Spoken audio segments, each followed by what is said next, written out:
All right, so let's look at the phosphorus cycle. Why is that not happening for me? Here we go. Okay, so phosphorus cycle.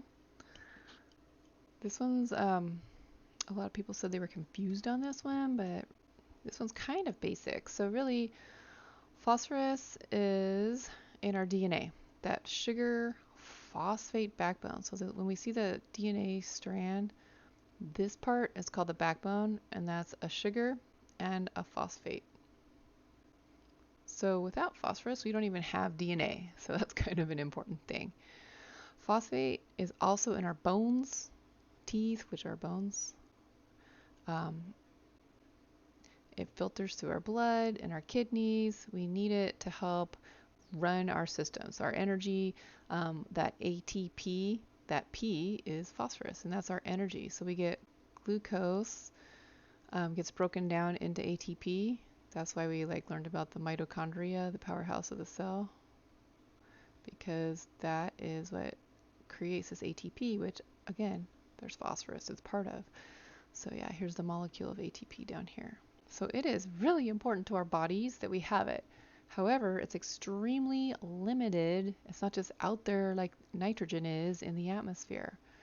So it is a big, huge limiting factor in the biotic world.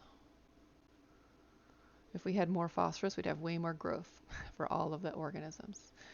So the deal with phosphorus is it's really, really slow for it to move around because it does not have an atmospheric component. There's no gaseous phosphorus, so it does not exist in the atmosphere.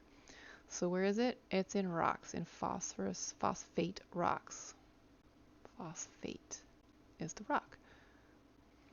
And so we need to wait for the whole rock cycle to make stuff happen. And if you remember, there's igneous, and there's metamorphic, and there's sedimentary rock. Well, igneous is when it melts with fire like lava.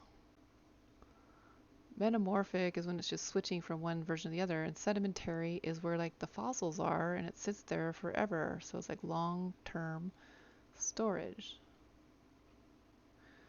And the issue with this is those fossils are bones, right? So guess what's in there? Oh, phosphorus. Phosphorus fossils. Oh, interesting. Okay, so we have to wait for these rocks to erode somehow. So we have to wait for plate tectonics to move things around. We have to wait for rain, tectonics. We have to wait for rain or weather or an earthquake to move stuff or a landslide, something to move that hunk of rock around and free up the phosphorus. And then the water cycle is gonna carry the phosphates into the soil. It's gonna get absorbed through percolation. And then the producers, the grasses, the plants, can absorb the phosphorus and start incorporating it in their little bodies.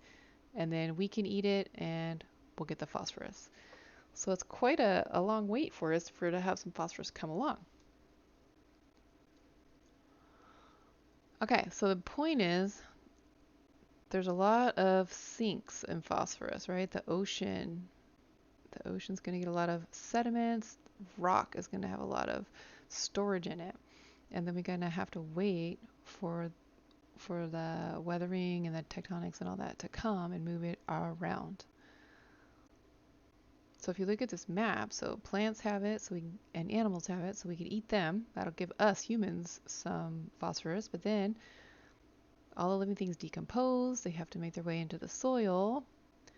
Maybe they make their way into the water. We have to wait for that to settle down into ocean sediments, and then that dirt on the bottom of the ocean floor has to cycle up through plate tectonics to make its way to land. It's a long, long process. That stuff does not happen quickly.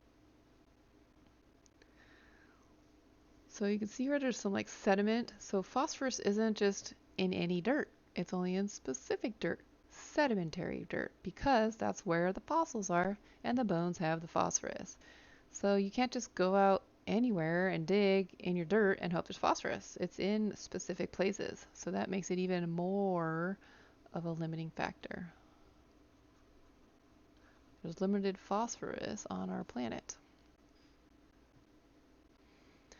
So what do? Well, we got to add phosphorus because we need phosphorus for our plants to grow. So we add fertilizer. So this is some phosphorus fertilizer. So we add nitrogen fertilizer and phosphorus fertilizer. And then the interesting part is it doesn't even soak it all up. So it runs off and it makes its way into, oh yeah, water.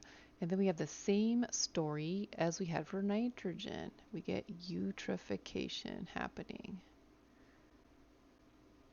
which again, too many nutrients makes the algae grow excessively, and that will block the sunlight down here. These plants can't photosynthesize, and stuff starts to die.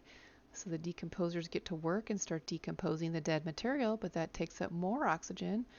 So they're using the oxygen, which means there's no oxygen in the water here, so our dissolved oxygen levels go down, available oxygen in the water, and stuff starts to die more, and then pretty soon the whole ecosystem starts to die. The whole ugly story. So here's a good cycle picture. You can see all these little things. This is out of I think it's out of your book actually. So we can see water moves phosphorus around quite a bit. Soil and runoff from water. Water moving it through the soil due to runoff can move it around. And we have a lot of plate tectonic action in the sedimentary rocks, also cycling the phosphorus. So that's kind of your phosphorus cycle. And remember, it is not in the atmosphere. You don't see any gaseous phase here. It can blow up, but it comes right down. So literally ignore that.